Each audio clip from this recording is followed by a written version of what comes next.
Hold up. I need to make like a disclaimer about this video.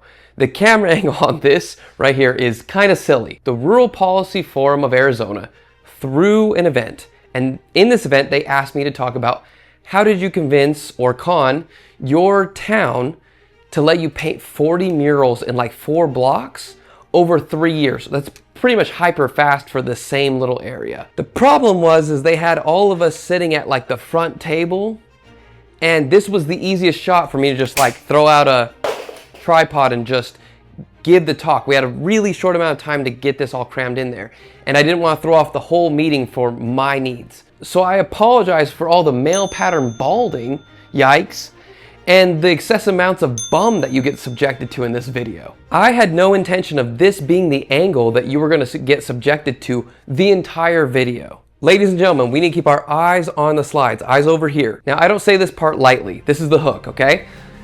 This might be the most intelligent and important 10 minutes of things I have ever said. That might only be a half step up from a dumpster fire on the staircase to enlightenment, but these few things that I bring up help me achieve my goals and my dreams more than almost anything. I hope this helps, okay? My name is Brandt Woods, and I have spent the last 3 years trying to put up somewhere around 43, 44 murals around Safford. And we even put up, we have a QR code. I don't know why I didn't put it on the slide, but you can scan it and actually go and see all of them. And they're all within about 3 or 4 blocks of each other. But I don't want to spend the next 10 minutes bragging about that. I can't think of anything more boring to do. I want to give you something hopefully interesting and helpful. I just started going through what I learned over the last, 3 or 4 years. And I kind of broke it down to the 3 things I think that we got the most purchase or like really helped us get the furthest in this project. And then when I put them together, I realized that, to me at least, it looks like the major steps of what I'm calling the cycle of getting what you want. Whether it's murals or world domination, doesn't matter. I think this would work with almost anybody. The first idea comes from Good to Great, which is this really cool book, but I'm going to spend very little time on it, and you're going to see in a second why. The major idea at the beginning is finding the right people is so much of a better use of your time and energy and resources than it is trying to motivate the wrong people. I think I spent the better part of those 3 years. Trying to get the wrong people to get excited about murals. And honestly, I'm not going to spend any more time on it, because if you're here, you're either trying to grow your network or your team, or you're just trying to get away from your boss for a week. So we're just going to say build a network or a team, but it's very highly contextual depending on what you're trying to do. Now, the next part, just stay with me here. I have to pitch you 2 movie ideas, but I'll make it quick. The first one's called Dino Park. There's an island, we get scientists, they bring dinosaurs back, and everybody has a great time. Nobody gets eaten. The end. That is the worst movie I've had to sit through, but I think we can do better. So I rewrote it, I called it Jurassic Park. And we're gonna let the dinosaurs get out, we're gonna have the scientists adopt some children for some reason. They're still gonna let them climb the electric fences, and we're gonna chase them through the kitchen with raptors. It's gonna be horrifying. And we wanna have a T-Rex just kind of tear everything up periodically, and if we have the budget, we want him to eat somebody off a toilet. So that is not what the sequels by itself is worth $1.1 billion, that idea right there. And why? Why is that so much better than the first one? I think it's because of the obstacles. You could tell just from my pitch that was going to be boring from the first one, because nothing happened. The only reason you recognize any of these faces is because of the obstacles and the things they overcame. And I started to realize that when I would run into problems or just roadblocks, I started realizing that they're just toll booths, and that there's some payment somewhere that you can make to get past them. Every time I had to get a certain vehicle or block an alleyway or billions of different kinds of permits, and I know Safford's even more loose than other places with it, that's just a toll booth. That's just a price that I had to pay. If you have a local official or a town council that's wreaking havoc, that's your own price to pay. I didn't have to deal with that one per se, but I know people do. And don't talk to me about funding. That's usually the biggest art problem, is that, or getting caught up in red tape. So these are all toll booths that you have to pay for your project or whatever you're trying to accomplish. And then I realized that's just the game. That we don't remember or respect or are inspired by anyone who hasn't had to pay a certain amount of toll booths. And that started to get me more and more excited. And I want to show you, we don't have the timer on here, so I don't know how far I'm into this. I think that the people we need to talk about that are the best at what I want to, getting what they want, a masterclass in getting what they want, is IKEA.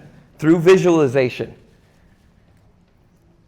If you've ever seen IKEA, it's a gigantic blue box. And the whole top half or second floor, besides a little section for meatballs, is all the showroom. And besides it being a literal maze, and you are going to lose Mima several times in that maze, there is every iteration of rooms, patios, and every piece of their product imaginable. Why? Why do they spend half of their floor equity on the showroom? They know about the aphantasia test. And if you haven't heard about this, it's basically when you ask somebody to close their eyes and say, imagine an apple, there is a scale from 1 to 5, 1 being photogenic, 3 being like they have a general idea, but they can't really picture it, it's kind of there, down to an icon at 4, or just the word or nothing by the time you get 5. And you go, okay, well, that's the scale. It looks like the general amount of people can visualize. The numbers on this are scary. I looked this up on multiple different like studies because I thought I had just found the right one for me. No, 1 to 5% can actually see like photo or painterly realistic. 10 to 15% can kind of see it, cartoony, got a general idea. The bell curve starts at 3 and peaks out at 4 and just completely dies at 5. If I asked people to picture that apple, we could say that this section of the room, this third, can maybe see it. Maybe we'll say a little more for this group of people, but it's really low. And so what IKEA is doing is they are trying to give you their vision. And I believe that all of our success with the people I worked with is about mock-ups. They were what got us there. And if you aren't an artist, Canva is your best friend because it's free and has all kinds of elements, and I'll show you how. Do you know what I'm at for time? Yeah, it should be up here. Go ahead. Okay. I'm going to show 3 minutes. Perfect. I'm going to show you a corner that we have in downtown Safford. It will never be painted. Don't ask. So, I took this picture and I threw it in to the program, to Canva, and just took one of my favorite artists and went, boom. This isn't even a mural, just a picture that I stretched into place and went, okay, this is what his stuff would feel like. What if I want flower pots? Boom. What if I want a bench? Boom. Lights, boom. If you want teenagers that don't flip people off or vape, good luck with that. You're not going to get it. And then I did it again with my stuff, and I did it again with somebody else's stuff, and again, different configurations over and over and over. And all of a sudden, I now know, each one of these takes about 10 minutes if you know what you're doing. Canva's super easy. Otherwise, I wouldn't suggest it. It's not Photoshop. It's so plug and play and friendly. I know what the potential of that space is now. Can you imagine doing this 3 or 4 times on your downtown? All of a sudden, one of these would change the feel. 4 of them is going to feel like a movement. Oh, I did it again. Okay. Every one of these squares represents a mock-up that we had to make to get our downtown to look the way that it is. Every red one is a mock-up that actually led to a mural. If you look at the top row and a half, no murals. No murals. So, you have to, what I think is important is that you make a vision. Start at the top, make a vision. And for me, it was the mock-ups. I think that it let everybody be on the same page. That's why I bring up IKEA. Everybody knew what I was trying to push. Take it to the team. We all understand because the aphantasia test shows us that we won't. So you take it to your team, you build the network you think you need to make, and then you take it to, you try to pay those tolls. For us, it was trying to find business owners that could get excited about murals or the funding. It's always the funding. So the cool part is if you can't pay the toll, which happened 50 times for us first. Then you go back up the cycle. You either decide we need to revise, pick a new vision, or dig our heels in because we know it's good. Go back to the team. Okay, who do we need on our team this time? What network or business, or what do we need this time around? A better business owner that's excited about putting something on their building, and then you try to pay the toll again. The cool part is eventually you get what you want, and it's like a hike or a good walking or bike path. Eventually you get really good at running this cycle, and you know about where you're at and what you need to do to make it happen. My name is Brandt Woods, so thank you.